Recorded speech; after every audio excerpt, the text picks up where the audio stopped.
तो hello BSc nursing student. आज हम लाए हैं रिप्रोडक्टिव हेल्थ का शॉर्ट नोट्स। तो चलिए रिवीजन करते हैं।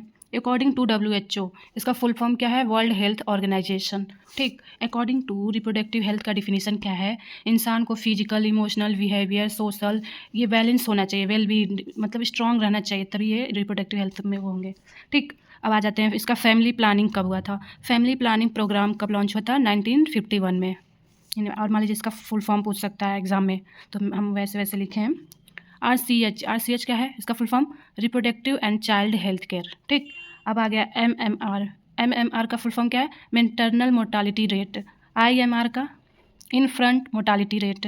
CDRI का सेंट्रल ड्रग्स रिसर्च इंस्टीट्यूट, ये कहाँ पे है? लखनऊ में है।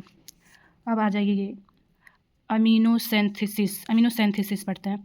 अमीनोसेंथिसिस क्या है? Amniotic fluid of developing foetus is take of analysis the foetal and dissolve substance.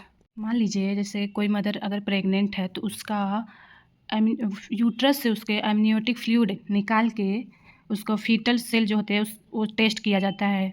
और ये इंडिया में बैन हो गया था, इसलिए बैन हो गया था क्योंकि लोग चेक करा लेते थे कि लड़का है या लड़की है। अगर लड़की होती थी तो उसे वही मतलब मार देते थे। और इसलिए भी ये लॉन्च हुआ था कि मदर को कोई बीमारी ना हो, जैसे एग्जांपल डाउन सिंड्रोम, ऐसे बीमारी कोई बच्चे को कोई बीमारी ना हो, इसलिए ये लॉन्च हुआ था। लेकिन इसका लोग मिसयूज करते थे, इसलिए ये बैन हो गया था। ठीक, अब आ जा रहे हैं कंट्रासेप्टिव पिल मेथड पे।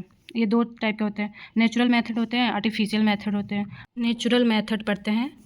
पहला है पेरियोडिक अब्सटेंस, जैसे avoid coitus from 10-70 days of menstrual cycle. एक मेंस्ट्रुअल साइकिल में 10 से 70 डेज में अवॉइड करना चाहिए क्योंकि इसमें ज़्यादा चांस रहती है प्रेगनेंसी की। विदड्रॉ क्वाइट्स इन रिपीट्स पढ़ते हैं, जैसे penis withdraw just before ejaculation. Lactational amenorrhoea, ये क्या है? Ovulation does not occur during intense lactation, ये अब्सेंस ऑफ मेंस्ट्रुएशन। जैसे मान लीजिए अगर मदर प्रेग्नेंट है और वो बच्चे को दूध पिला रही है तो 6 महीने तक वो लेडीज़ मेंस्ट्रुअल साइकिल उसका नहीं आएगा। बैरियर मेथड पढ़ते हैं। बैरियर मेथड में जैसे कॉन्डम्स फॉर, ये दोनों आते हैं, मेल के लिए भी आते हैं, फीमेल के लिए भी आते हैं। और किसके बने रहते हैं? थिन रबर और लेटेक्स शीट के बने होते हैं। और डिज़ोल्व, जैसे ये रीयूजेबल नहीं होते हैं, सेल्फ इंस्प्रेड होते हैं। प्रोवाइड प्राइवेट फेरिगमेंट्स सर्विकल स्कैप, मान ये बस फीमेल के लिए है, only for female. Made for rubber, ये रबर है, ये रीयूजेबल है, फीमेल के लिए रीयूजेबल, ये यूज कर सकती हैं अपना। IUD, ये क्या है? नॉन मेडिकेटेड, जो इंक्रीज करता है फेगोसाइटिस ऑफ स्पर्म। इसका एग्जांपल क्या है? लिप्स लूप है। और ये क्या है? कॉपर रिलीजिंग, ये क्या है sir? Suppress the sperm mortality. इसका एग्जांपल क्या है? कट NCU 7 मल्टी लोड 375, ये इसका एग्जांपल। ये ज़्यादातर क्वेश्चन में पूछे जाते हैं, इसलिए मैंने इसको NCERT से पढ़ के छोटा हम नोट्स बनाए हैं। और थर्ड है hormone releasing, make a uterus unsuitable for a plantation. Surgical method पढ़ते हैं। ये आ गया ट्यूबेक्टमी और ये आ गया वेसेक्टमी। ट्यूबेक्टमी क्या है? फीमेल होती है, वेसेक्टमी मेल का होता है। ये आ गया small part of Fallopian tube remove tied up, जो फीमेल का होता है फैलोपियन ट्यूब, उसको रिमूव कर देता है, छोटा पार्ट को रिमूव कर दिया जाता है, नसबंदी किया जाता है ताकि प्रेग्नेंट ना हो, इसलिए। और वेक्सोटमी मेल में क्या रिमूव किया जाता है? वास्ट डिफरेंस रिमूव कर दिया जाता है। ठीक, अब ओरल पिल्स में आ गया। जैसे ओरल पिल्स में क्या लोग लेते हैं ज़्यादातर? ये एग्जांपल है सहेली को कितने दिन में लिया जाता है? एक वीक में बोल रहे हैं, सॉरी, एक वीक में लिया जाता है। नॉन स्टेरॉइड होता है। ये CDRI, ये लखनऊ में बना था। Use in the form of the tablet, ये टैबलेट से भी।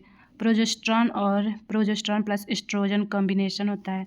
Ovulation inhibition as well as the quality of cervical mucus entry of sperm. ठीक, अब आ जाते हैं ये पढ़ने इम्प्लांटेशन एंड इंजेक्शन। ठीक, आते हैं पढ़ते हैं प्रोजेस्ट्रॉन इम्प्लांट्स और इंजेक्शन पढ़ते हैं, जैसे प्रोजेस्ट्रॉन अलोन और इन कॉम्बिनेशन विथ एस्ट्रोजन। इसको कैसे लोग लेते हैं? अंडर द स्किन, सुई जो नहीं होता, सुई वाला आता है वो, amid action similar pills and their effective period in are much longer. ये बहुत दिन तक, साल भर तक रहता है। ठीक, आगे एमटीपी का फुल फॉर्म क्या है? Medical termination of pregnancy. ये मेडिकल टर्मिनेशन ऑफ प्रेगनेंसी कब एक्ट हुआ था? 1971 में। और जैसे अनवांटेड प्रेगनेंसी, मदर किल हेल्थ को प्रोटेक्ट करना।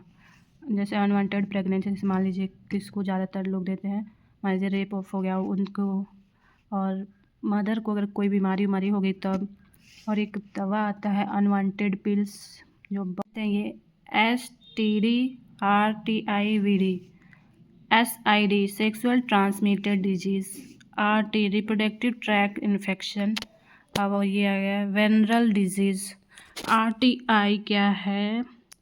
सेक्सुअल है, नॉन सेक्सुअल ट्रांसमिटेड इन्फेक्शन भी है। और STD-VD क्या है? Only for sexual transmitted disease.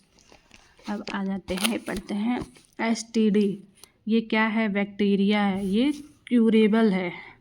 इसका एग्जाम्पल है गोनेरिया, सिफिलिस। ये दोनों एग्जाम्पल बहुत पूछे जाते हैं एग्ज़ाम्स में, यहाँ तक कि नीट्स में भी पूछे जाते हैं, और हम नीट्स का भी एग्ज़ाम दिए हुए हैं। और ये वायरल आ जाते हैं, वायरल पे ये बैक्टीरिया था, ये वायरल पढ़ते हैं। ये नॉट फुल क्यूरेबल होता है। इसमें जैसे HIV, एड्स, हेपेटिक्स B, जेनिटल हेरप्स। और HIV किस पे अटैक करता है? इम्यून सिस्टम पे, जो इसका वो CD4 सेल होता है। अब आ जाते हैं प्रोटोजोन, जो ट्राइकोमोसिस है, ट्राइकोमोसिस। और फंगल है कोनिडिडियसिस, थोड़ा बहुत पढ़। अब आ जाते हैं ये इनफर्टिलिटी पे। ये एक्ट क्या करता है? ART, जैसे एसोसिएटेड रिप्रोडक्टिव टेक्निक। जैसे IVF की तरह बच्चे लोग करते हैं। जैसे इन विट्रो क्या है? Fertilisation outside body. ये फर्टिलाइजेशन कहाँ होता है? बॉडी के बाहर होता है। जैसे जिप्ट क्या है? ये भी एग्जाम में बहुत बार पूछा जाता है और बहुत कंफ्यूज होता है जिप्ट में और गिफ्ट में। जिफ्ट क्या है? Zygote into fallopian transfer. जैसे zygote up to 8 blastomeres transfer हो जाता है फॉलिपियन ट्यूब में। ठीक, अब इसका एक और है IUT क्या है? इंट्रा यूट्रीन ट्रांसफ़र, जो ये होता है जाइगोट मोर देन 8 से भी ज़्यादा ब्लास्टोमियर ट्रांसफ़र हो जाते हैं यूट्रस। 8 से अब आ गए हैं, 8 से भी ज़्यादा ट्रांसफ़र हो जाते हैं यूट्रस में। अब इन विवो क्या है? फर्टिलाइजेशन इनसाइड बॉडी, ये बॉडी के अंदर होता है। जैसे gift gamete into fallopian transfer. जैसे ओवम फ्रॉम डोनर, जो मदर का मतलब हो गया, ओवम देती है, वो फॉलिपियन ट्रांसफ़र किया जाता है फॉलिपियन ट्यूब में, जो अब नॉर्मल फीमेल होती है। जो फीमेल मान लीजिए अब नॉर्मल हो, ठीक नहीं हो पाती है, बच्चे को कल मतलब स्वास्थ्य नहीं ठीक होता है, तो उसको ओवम डोनर कर देते हैं लोग। अब 80 artificial insemination, semen from husband to healthy donor, vagina for uterus तभी में। जैसे मान लीजिए हस्बैंड है, वो ठीक नहीं है, जैसे उनका सीमेन 40% या कम है, तो किसी का हेल्दी डोनर का लेके फीमेल के यूट्रस में कर देते हैं लोग। अब आ गया ये ICSI, ये क्या? इंट्रा साइटोप्लाज्मिक स्पर्म इंजेक्शन, जो सीमन को डायरेक्ट ओवम में पहुंचा देता है। स्पर्म को डायरेक्ट इंजेक्ट कर दिया जाता है। अगर आपको मेरी वीडियो पसंद आई हो तो लाइक सब्सक्राइब कीजिएगा, और हम ऐसे ही छोटे छोटे नोट्स बनाएंगे। अगर आपको पसंद आए तो प्लीज़ कमेंट करिएगा कि आप छोटे नोट्स बनाएं। ये एग्ज़ाम के लिए, जैसे मान लीजिए एग्ज़ाम के लिए अच्छा है, बेनिफिट है, जल्दी जल्दी तैयारी हो जाएगी, रिवीजन हो जाएगा। अगर आपको पसंद आए तो प्लीज़ लाइक सब्सक्राइब कीजिएगा।